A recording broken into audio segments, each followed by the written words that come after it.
Hello mga kasiba! Pupunta namin si Nanay Beba pag... Ayan na! Uy, ito araw. Uy, gago, di pwedeng ganyan. Pupunta kami ng Bulacan, dito sa bahay nila EA.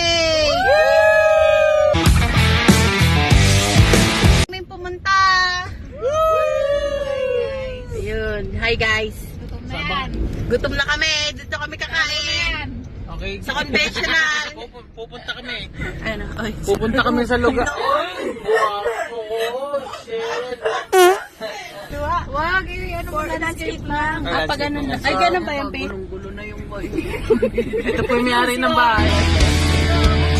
O, pagpasok ng bahay ni Nanay B, video niya kakita. Oh, ito na. Ayun guys, so, sa Bulacan pala, maraming chicharon doon. Ang problema lang namin, walang dala si ate na Losartan. Hindi, meron pa. Hindi, meron pa. Okay, meron. Naka-prepare na si ate ng ano niya. Dinala ko. Ganito pala pag nagbablog, wala ka na masasabi. Oo nga.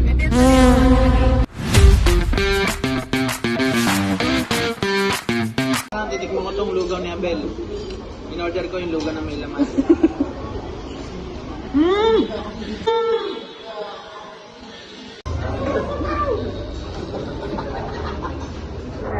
It was at this moment that he knew. He fucked up.